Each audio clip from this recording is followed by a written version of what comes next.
this little pill that you shove up his bottom. So we were like, we're not doing it. I was like, I'm not putting something up his bottom. I don't know. And the airline didn't actually give our son a seatbelt. Why is my t-shirt wet? And I looked down and he's weed and pooed through his outfit number one. And it was genuinely at this point I thought, we've bitten off more than we can chew.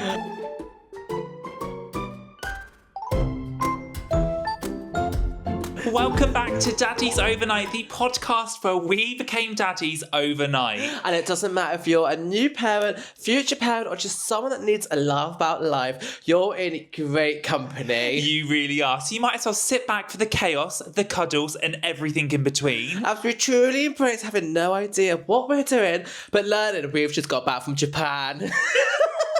Welcome to the family! Wasn't that sweet? That was really sweet. Oh my god, konnichiwa, everybody. Konnichiwa! Arigato gozaimasu. Oh my god, we survived. We survived. We're back. We're survived. Back. I don't want to be back. We're actually in a bit of a limbo right now because we feel sad that we're home. Guys, I feel like we're like this close to packing up our lives in the UK and moving to Japan. And I say that, and we've said it for years, but I feel like now we've got Lincoln, like we've got our whole family, we could just go. And I feel like everything that we've shared online, if you've seen our posts about Japan, thank you for all the love. Thank you. But everyone's been saying it, they're like, you are glowing out there. And I'm looking back, I'm like, we really are glowing. And I don't think it's holiday goggles. No, I think it's, this is my future life goggles. I miss Japan so much. It's not like when you get back from like a trip to Greece and you obviously had the holiday blues. This is like life. It's really weird. Life is so different in Japan. Like life in Japan, like I can't even explain. I feel like anyone that's been to Japan knows it and gets the vibe, but it's just so different from the UK, from the culture, the people, the food. Just how they live is so different to how we live here. And I just feel like it's a good place to raise a kid. The kids there are insane. They're so like respectable. They're so respected. We did see some meltdown kids, which made us feel better. Like every kid's got big feelings, but they're just the parents. It's just different. They parent really well over there.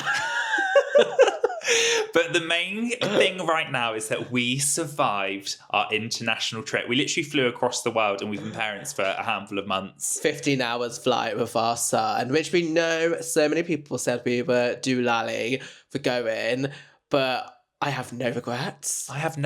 It was so good. Shall we take it back, do you think? Go on then. Oh my God, before we go any further, I just want to say a big thank you to getting us to 1,000 reviews on Spotify. Yay, thank you so much. And just so you know, a new episode of Daddies Overnight is every Tuesday. So always subscribe, follow along, so you never miss the new episode of Daddies Overnight. And if you're sat there thinking, oh my God, I didn't do a rating or I didn't subscribe, you can do it right now. Carry on. We've still got other numbers to hit.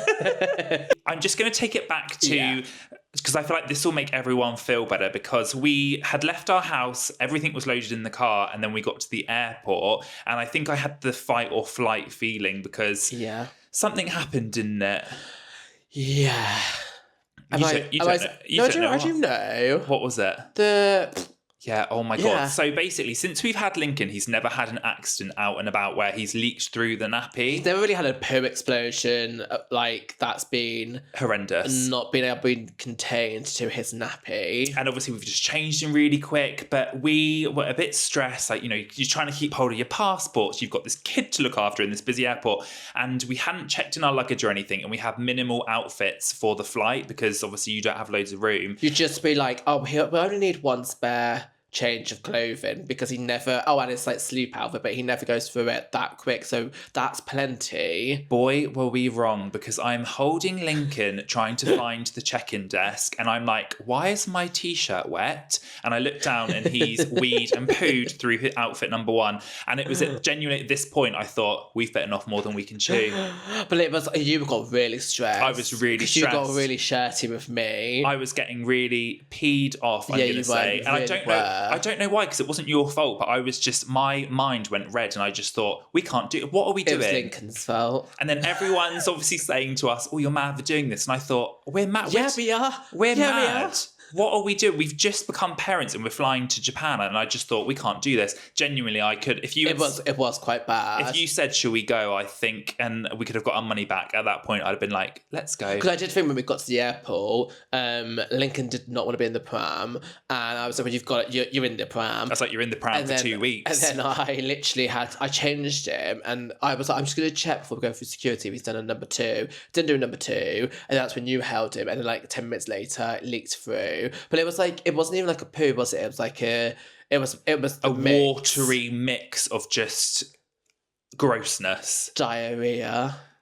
But we did it. We checked through. We checked through, and then because Heathrow Airport, shout out to them because they've got an amazing children's area, I felt better because then we were surrounded by other parents. And I think this is the thing that I think we didn't know was going to happen, because we thought we'd be really panicked for the flight in the airport. Yeah. But as soon as you're around other parents, aren't they so chill? You're so chill, because I feel like with Heathrow, I feel like we never known, because why would you know if you didn't have kids? But they've got like an insane soft play area, which when we shared this online, so many people didn't know. So if you are flying from Heathrow, like they have soft play, which is actually really good. It's amazing. To wear your child out before you board the flight. Did it wear Lincoln out? No, it didn't really. Didn't really do anything apart from it. Like the toilets were clean for us to go toilet, and it was clean. It was clean, and there was a seat to play on. And I'd rather him play in the soft play rather than him running around in the airport, because it's just so many people, so much more stuff's going on. Yeah, we did feel safe because it was almost like a locked room, but obviously it wasn't locked. But we, I do have to say one good plus about travelling with a kid. VIP tour guide, you go straight on the plane, don't you? We were like VIPs, but sat in economy. I'm not even joking. We boarded like 15 minutes early before anyone else got on. And we were like chaperoned. You would have thought we were like in first class next to the pilot, but we were obviously at the back of the plane. But we, it was great because we got all the room to put all of we had Lincoln's pram. We had two bags, and no joke, we took all of like the airplane's like space above us. So even when people went to put their like stuff in, we would look the other way like, oh God, who's filled that up? Selfish people. And then they would have to put their stuff way in front. So I feel like, I mean, you know when you get on the airplane, you feel like rushed, don't you? Because people try to get to their seat. And there was no rushing. Excuse me. We were like filming videos because we had the plane to ourselves for like 10 minutes. Oh, it was great. But I'm not going to, I won't pile on about the flight too much because I'm conscious we did a whole episode about our panic. Yeah. But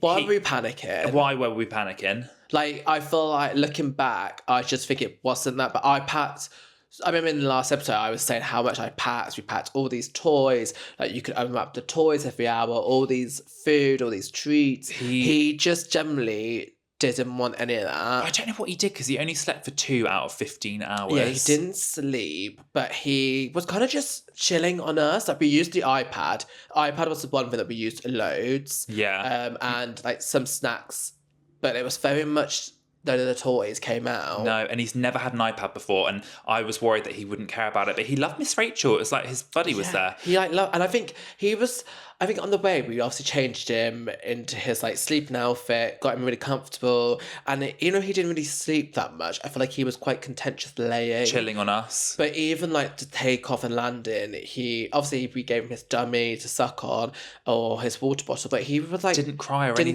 Didn't cry the whole 15-hour flight there or back. He was so good. If you're watching this and you've had a different experience, is our experience rare? Like, is it going to stay? I don't know. There were some kids that were really good. There was a few kids that did cry, but then I feel like being a parent, we all kind of went to the back, didn't we? And But I will say one controversial thing from the flight. We got in our seats and they're obviously checking our seatbelts. And then we were like, oh, sorry, do you have a seatbelt for Lincoln? Because he's on our lap, like a seatbelt extender. And we're not paying for that extra seat. And the airline didn't actually give our son a seatbelt. No, they said, just hold your baby tight. That was the wording, hold your baby tight. And I was like, pardon? Yeah.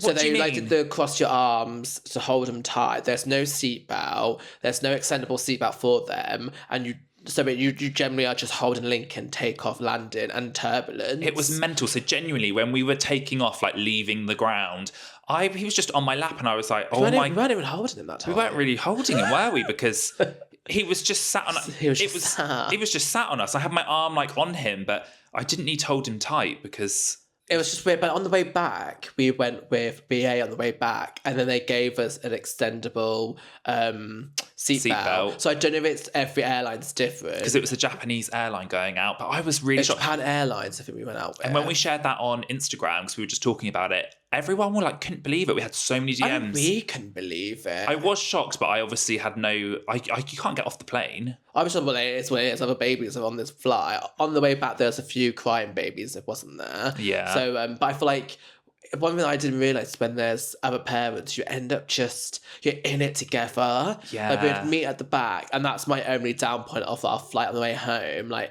obviously, everyone's allowed to stretch their legs. Kids are just not allowed to get up. That's the advice we got. When Link was walking up down the aisle, the main air hostess lady was like, oh, can we keep the aisles clear, in case of turbulence? So can we just have the kids always sitting in the seat? She was like, if we have turbulence, he'll fly to the ceiling and hit his head. And I just thought... She's just such a job's worth. It was. And I thought, have you had that many times in your career? She was just a job's worth. And by the end of it, I just ignored her. Because I just thought, well, I'm allowed to get up and walk up and down the aisle, but you're telling me, like, a toddler can't move. We obviously held his hand the whole time. But he was never on his own. He was always... But even just standing up, I was like, I'm so sorry. What are you going to do? Kick me off the flight? Like, you're going to get me home anyway. We've got 8 hours to go. We can't keep him in this seat. It was just so stupid. And I think it was her tone that we didn't a bit like. condescending. It's just really condescending. But everyone thought it. All the other parents were a bit eye-rolling. But no other parents stuck to it. So I was like, well, I'm going to follow the rest of the parents.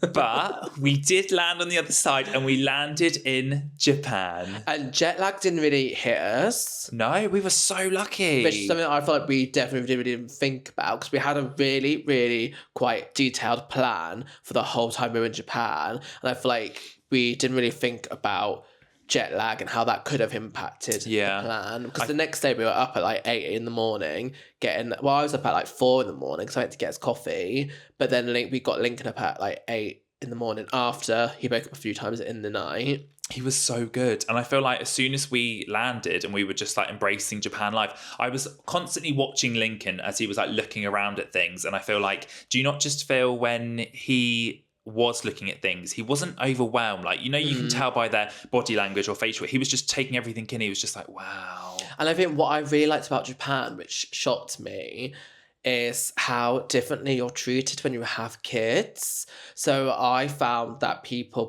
they're always respectful and really kind, but when you have a kid in Japan, there isn't as many like babies. You don't see low. It's not like... I think the birth rate in Japan is, I want to say the statistics like 50% of Japanese people are over 50. I might have made that up. No, I think they've got a much older generation, but it was the older generation. I know the young generation did care, but the older generation were obsessed with him. I completely disagree. I feel like the younger generation really... Yeah, they were good with him, but you don't think the older one...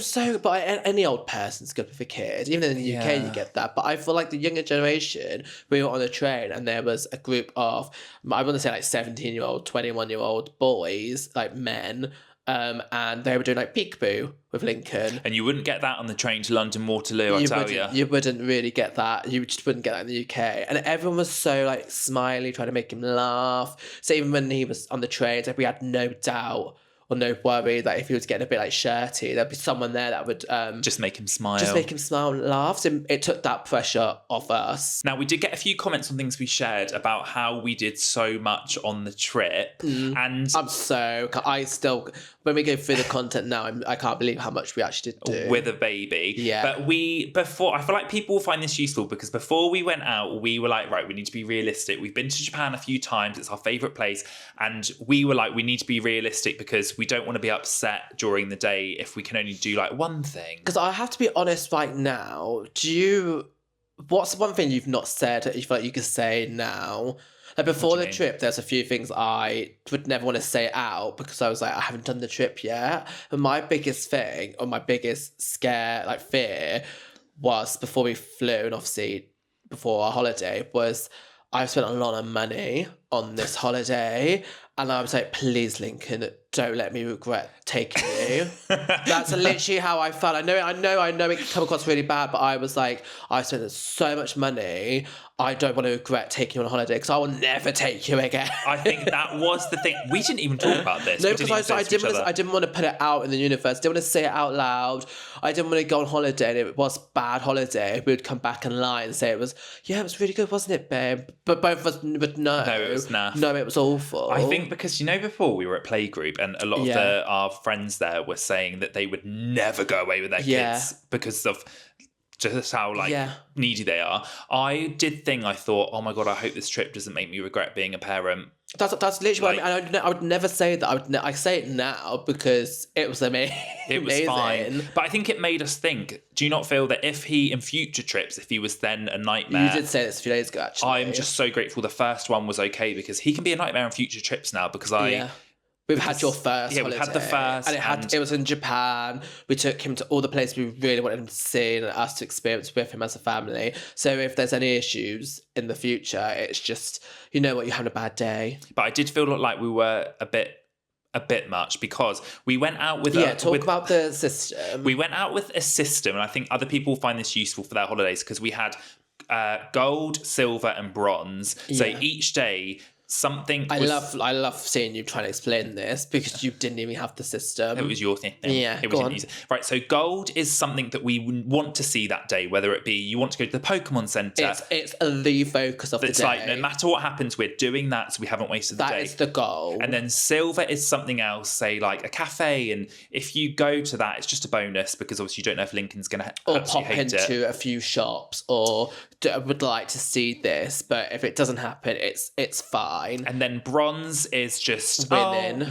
Winning if you manage to do it. And the day, but it could be dropped, and you wouldn't be upset. So it does come down to like, it's your holiday, so you would be upset if you didn't do anything you wanted to do. That you would be upset. Yeah, you would. And I think that's why people don't take kids on holiday, because it's still your holiday as well. And I feel like people wouldn't want to say it because they would be like, you sound selfish, but it's your holiday too. You're allowed to be selfish. And as soon as we landed, we were like, right, let's be realistic. Let's not get stressed or upset. And I kid you not, that system went out the window straight away because... We did, basically, when we go to Japan without Lincoln, or whenever we've gone on holiday before Lincoln, we've been like, go, go, go, get up at 8, like go to that temple, go to that cafe, go to that temple, that shopping, like A to B to Z. But we're like, it's not a holiday, is it? We're on a mission to do it as much as possible. And sometimes we've said it's bad that we do that because it's like we tick a box. We're like, oh, brilliant, we've seen it, next. And it's bad because you shouldn't be like that. We have got a bit better over the years, but with Lincoln, we didn't slow down. We still did gold, silver and bronze every day. And all the other medals in between. Like, he was just so good. And obviously we were making sure that he was okay, but like he was like having his snacks in his pram, or whenever it was busy, like in the middle of Japan, like it's so, even we find it overwhelming. Yeah. We're like, whoa, he wanted to be in this sling because he obviously felt more comfortable because he was basically on us. And I feel like we just read him and he read us, and it was just like, we were such a dream trio. I feel like we did so much. And I look back and I'm like, I can't believe we did so much, because now we're back in our normal routine. I'm like, I know you don't need this routine. I know that because he didn't really nap today. We thought he would nap in the pram. But boy, did he not. So because he loves his nap, we thought, he'll go to sleep and we go shopping, he'll get a matcha. And because there was so much going on, he was so nosy. I mean, that's why he didn't fly on the plane. He just didn't sleep. Or he would crash out for like 40 minutes and then be back up, ready to go. It's weird though. I feel a bit more paralysed now. Do you? That's what I mean. I'm like, I don't know why I feel paralysed. Because I'm like, he doesn't need to nap. He doesn't need to... Like, we could just get up and go all day. It's weird because I feel like this trip opened up the world again to us and like reignited the flame to like see the world. And now we're back here. And now we're back. No, but now we're back here. I kind of feel like it's like dimmed a bit because I'm a bit like, even going, I feel like we need to get back into like the routine of the naps, which we have, because he's got straight back into it. But he didn't need them. Like, he was fine without them for 2 whole weeks. But was that just because it was 2 weeks? But 2 weeks is still a long time, and we did so much. We would go, go, go, go, and he was still absolutely fine. He slept really well in the night because he was exhausted. But then he was never like tapped out or moany in the day, or we didn't feel like, we need to go back for him to have a nap because he's getting like a bit restless. He was fine. I don't know, I'm like, surely we're not the only ones. I feel just more restricted being home than when we're out. I just feel like I look back, I'm like, we're so I feel like I've learned that kids are so much more moldable. People still think we're mad for doing it, and I'm like,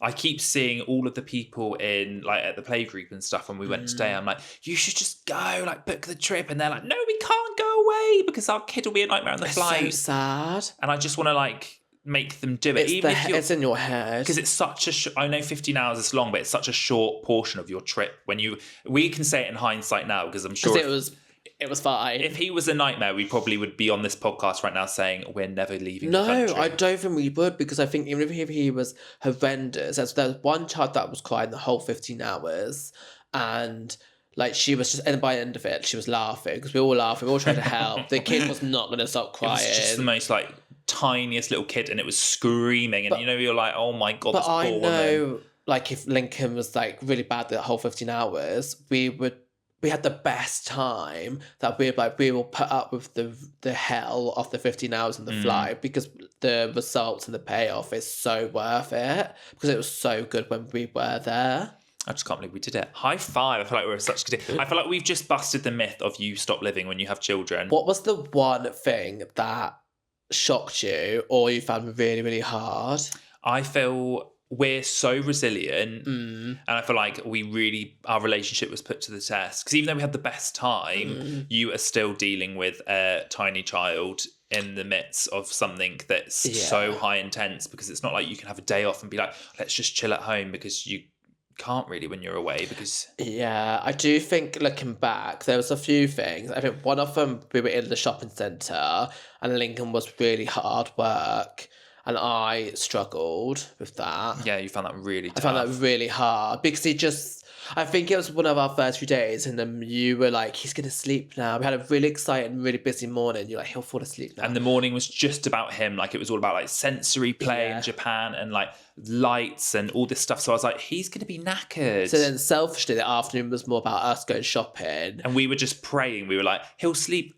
Surely we can have some us time, because obviously we can't just like give him to someone there. And he didn't. And I remember feeling like it was fine that he didn't sleep, but he wouldn't want to go where we wanted to go. He kept like running off or going to this area, and it just got really hard. And then he wouldn't want to get back in the pram. He wouldn't want to hold you. He just wanted to walk, but then wouldn't walk and then sit on the floor. So it was kind of like you would try to tick every single box. You would check his nappy, give him water, give him food. You tried ticking every box, and you just couldn't. My brain couldn't figure out what to do in that situation. It was really, really hard. That was like that was actually the worst bit of the trip. I had to walk away for a minute and leave Matthew and Lincoln. Yeah, because that was just really hard. But then I feel like the next day was like the best day we had. Yeah, it was the best day. And I think we learned a lot from that, because my thing that I feel like I learned the most from this trip, I think when we flew out, I was like, oh, he'll love the pram, because he'll see all these things, and he'll just be like mesmerised and be so content just sitting in the pram looking at it all. Actually, when it got really busy, like you said, and it was overstimulated in Tokyo, he hated the pram. He got really like, I don't know if it was scared. He just didn't want to go in the pram. He wanted to be on us. But then I was thinking, if you're from his level and you're like sat, you've got all these people like towering over you, because it's crowded and there's lots of people, and we're like pushing through with this pram. Yeah. Whereas when he was on us, he was with us, so like we were like pretty much holding him, wasn't he? So I'm really glad we packed the sling, because we almost left it. We almost left the sling, and that's actually what we used more than the pram. Yeah. And he would be honest, and he would hold his like plushie. We got him like a Donald Duck Pop Mart plushie, and he would hold that as like his comforter, and then for me he would hold my hand if he was on me, and he was fine. He'd be honest for ages, and we could do everything, and he was so content and so happy. Yeah. Whilst in the pram, I feel like we had like 40 minutes, and then we would need to get him out. Yeah. And then like refigure things out. But I will just say one reason why I feel like we only had the hard days was because he was teething.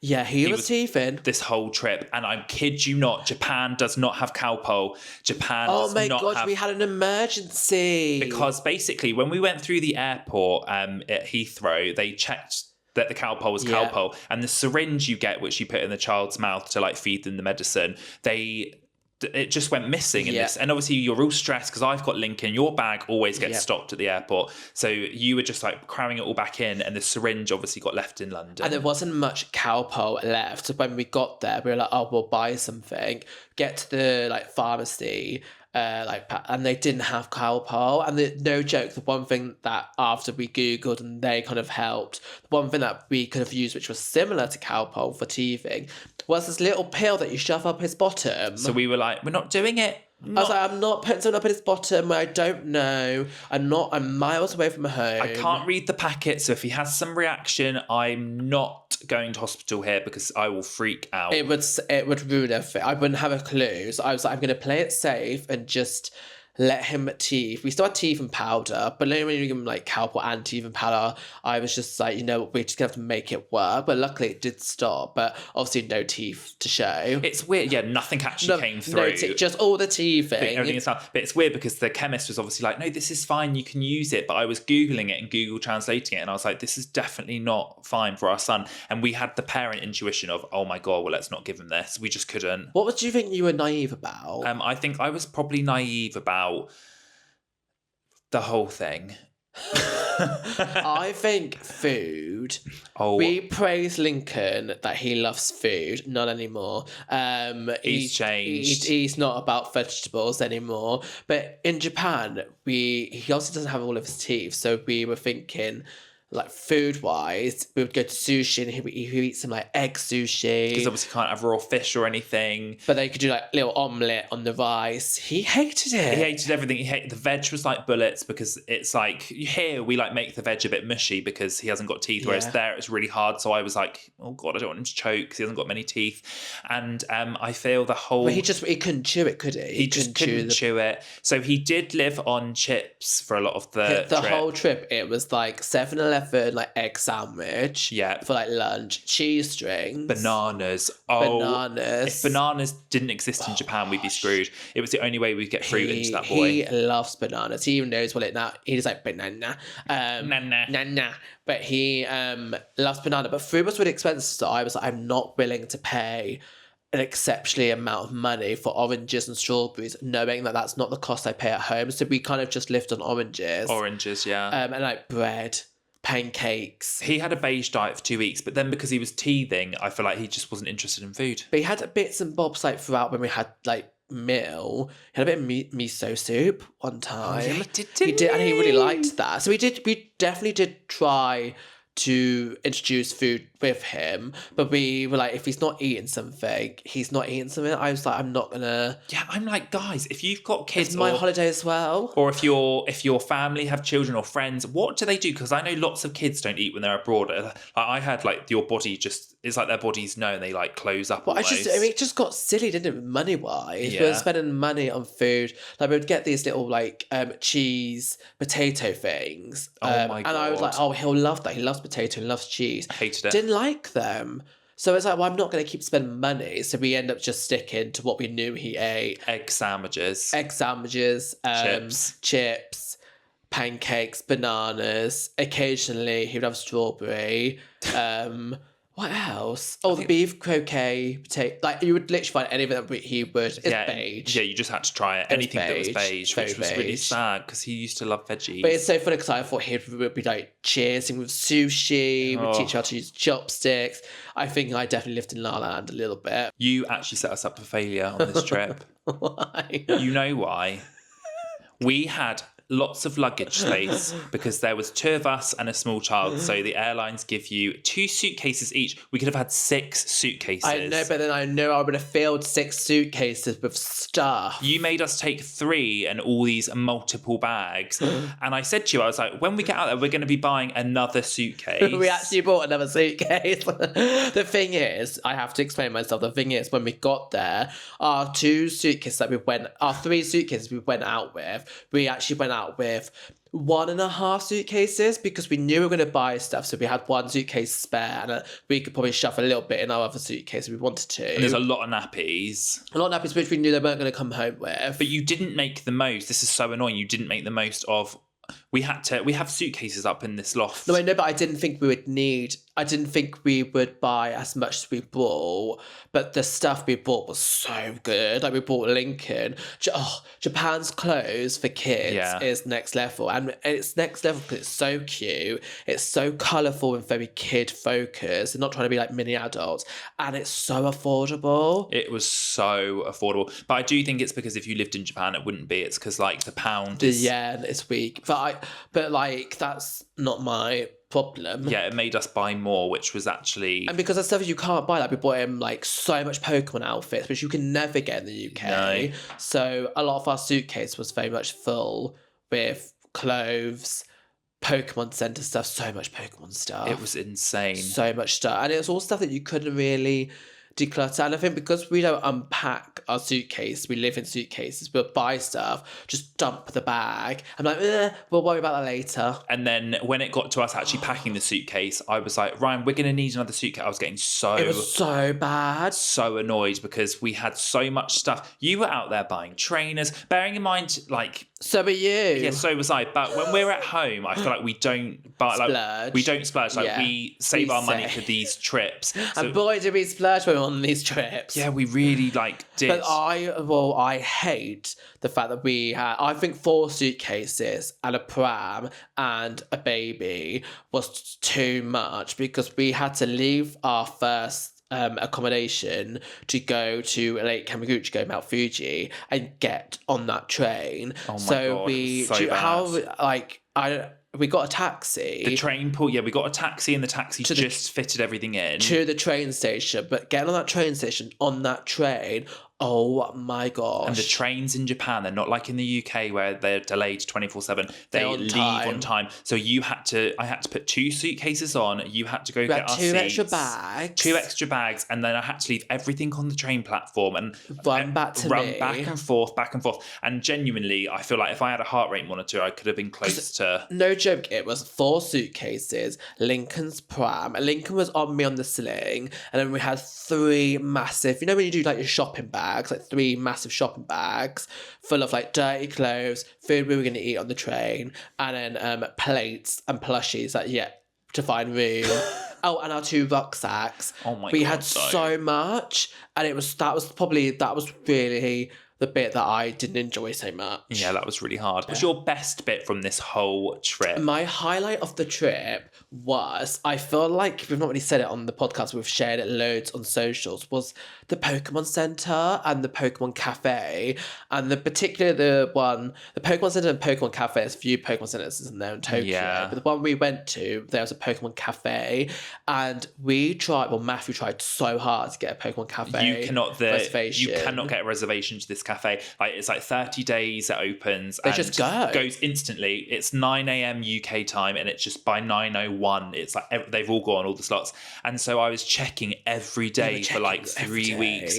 And we managed I just checked the day before and they had some slots, so we went. But you checked at a random time. It must have been a cancellation or something. Yeah, 100%. I don't know how we got that lucky. And I feel like we were just so emotional because we'd been on to Japan obviously before, and we've always been like, I really want to come here with our child. Like, will it ever happen? Are we ever going to have kids? And I feel like we knew, like, because we're always crazy there because we love it, we knew taking our child there would just be like a highlight, a core memory, because it means so much. I think it's because it means so much to us to just share something that means so much to yourself and pass that on to a little one that you love so much. It's very, very overwhelming. And he knows Pikachu. And I just feel like he obviously doesn't get Pokemon because he is so young, but he knows the characters, he knows the colours. And he's happy with it all. He likes it. But we both cried. Yeah, we did. And I knew I was going to cry, but Matthew did that like laugh cry where you're like... Oh my God, it was awful. So awful. But that was probably my highlight. And he was so good. Again, he was so good. It was overwhelming because at one point I did pick him up. I was like, let's just go to the toilets,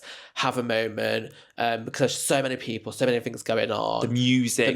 Oh my God, it's a lot, isn't it? And then I remember waiting for the food, and I was like, could we just hurry up before his dinner, please? Because he's getting angry. He was ready to, and we wanted it to just be perfect. And I feel like there was a lot of pressure it's like silly parent pressure Yeah. when you've had this vision in your head. You're like, oh my God, please, I just don't want this vision to be bad. You want it to be the way you visualize it, and I think that was the thing. And we visualized it, and it was exactly how I wanted it to be. I Yeah. wouldn't change anything. It was just perfect. It was just so good. I wish we could relive that. What was your I feel like my What's favourite... your highlight of the trip? My highlight of the trip was probably where I proposed to Ryan. It was like in front of Mount Fuji in 2023. Yeah. And taking Lincoln and there. just like when we went a couple of years ago, next time we come back here, we will have a baby. We like manifested We've it. got that on Fiji, us saying that. Like just before we left, we were like, next time Yeah. we're here, we'll have a kid. And behold, next time we went, we've got a little boy with us. And I feel like just being able to walk around, because that part of the trip was so chill because it wasn't touristy, it's out of season. We were just walking Not around. tons to do, is it? It's just like- more like relax. There's lots to do outside, like little parks and stuff. And we were just like slow living.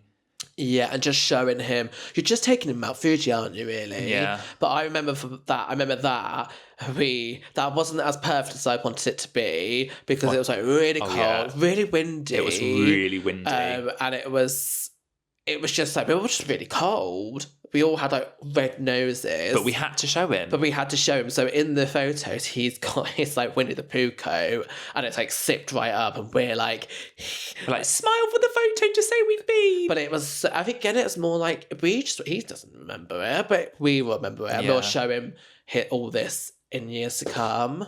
I know that we've made our trip seem amazing and really easy because it was. No, it wasn't always easy on the trip, was it? I think we had to take deep breaths and we had to kind of just distract Lincoln, quickly make him happy or meet his needs before we can kind of continue. So there was a lot of like stop, start. Which we knew would happen, and it wasn't as bad as what I thought it would be. No, it wasn't as bad. And maybe it's because we were just really prepared in that sense. So when like he was out the pram, he needs some time to walk. And then we can hold him, put him down, and like let him lead some of the holiday.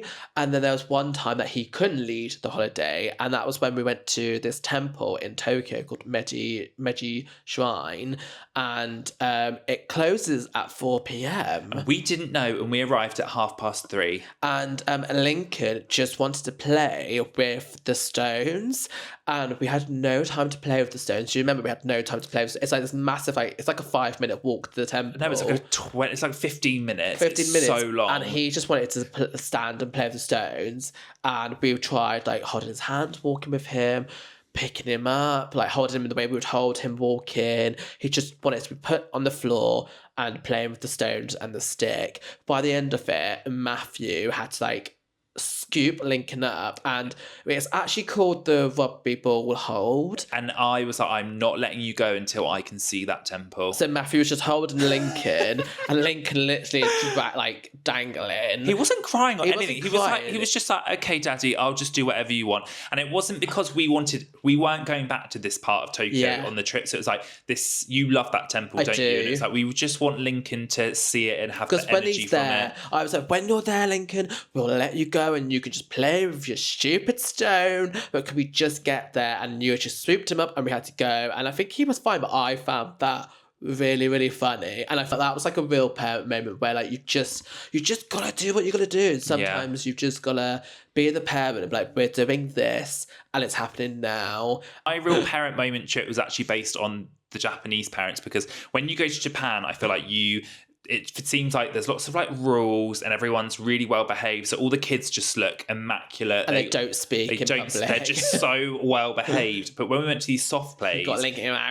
Lincoln's just a bit like biting everything because he's teething and he's just like wanting to put everything in his mouth. And then watching some of the Japanese kids have meltdowns, I was just like, what a relief. They're normal. They're a normal kid, because you do worry, don't you? You never want your kid to be the kid that's kicking off. So it's quite nice that there was other kids that were also kicking off, and it wasn't just Lincoln. I feel like that was my real parent moment, because you do, from like a tourist or holiday eyes, you just see.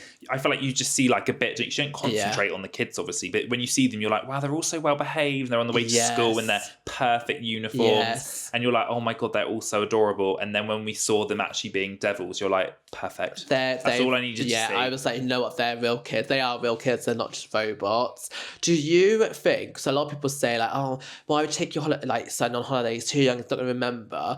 Do you think there's anything that's actually changed Lincoln that he's brought home now? I feel like he's learnt from Japan. I did see a comment before we went saying that it was the best thing that we were going, and I feel like I was watching this happen. Was he?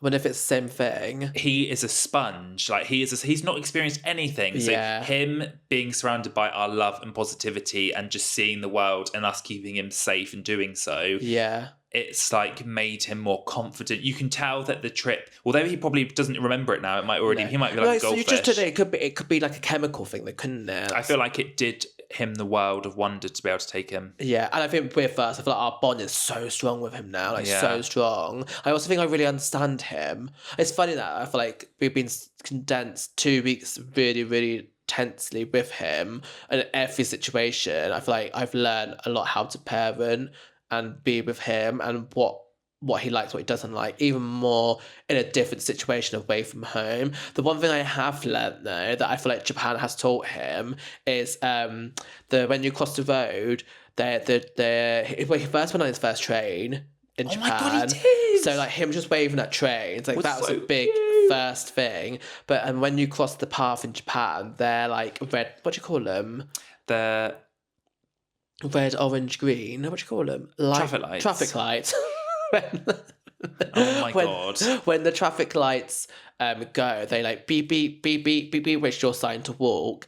And by the end of the trip, we would get there and we'd start walking. You would hear Link go beep, beep, beep, beep, beep, beep. And I just think, oh, that's so cute that you're just a sponge and you've just taken that in. Bits home with you. And he does that now. We're like beep, beep, and he'll go beep, beep. It's just really cute. Now, I know that these trips, like, we're so lucky to have gone, like, genuinely really lucky. So grateful. So we're so grateful that we're able to go. So grateful. And if people were held back from going and it's just a confidence thing, yeah, what would you say to someone that's like, oh my God, you're mental, I want to go, but I can't because I'm not confident I think enough. Regardless of where you're flying to or any type of holiday, it's a confident thing. I just think you've probably visualised the worst scenario.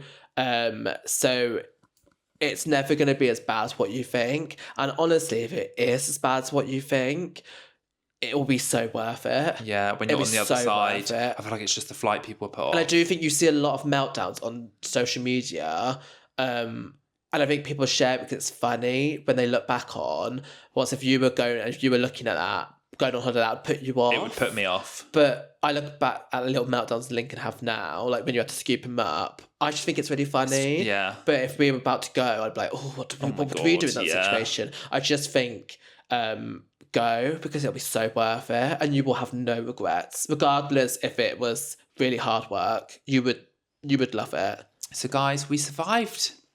I'll do it again. I'll do it all again. I would do it all again. Yeah. I want to do it again. Can you see us moving to Japan? Like, I just feel like we just, oh God. We're currently looking at visas. It's just like, how could we get there? And there are definitely ways. But easing what it was a couple of years ago. But it's because we've got Roscoe. Yeah, it's just Roscoe. I wish he could travel. I wish he could just get a doggy passport and just go straight away with us. It is easy to get him out there. It's just long. Yeah, it's like you've really got to plan it.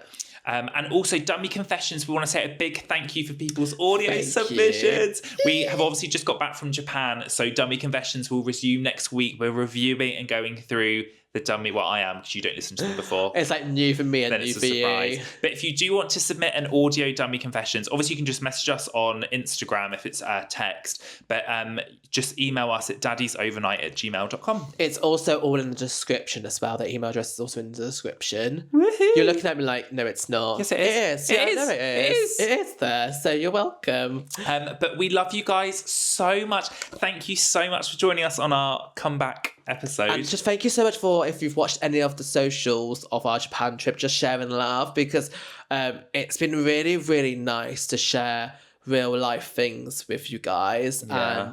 And not feel powerless we've not been able to share that. I feel like really happy with what we've put out for our own memories, but also because we feel like it's just nice to share with the world. Yeah. So thank you for just taking that content in. It actually means well to us. Do we see everyone again? We'll see you next Tuesday. And the episode goes live on Spotify or wherever you listen to podcasts from around 6 a.m. So you can listen to it on the way to work. on the Tuesday or 5:30 p.m. on YouTube if you want to watch it. And you want to see our beautiful faces. But we love you guys so much and we'll see you next week. Konnichiwa. Now time to book another holiday. How do you say goodbye in Japan? Japanese? Arigato gozaimasu. That's thank you. Konnichiwa. That's hello. Is there? Bye. If you enjoyed this episode of Daddies Overnight, don't forget to leave a rating and to hit follow.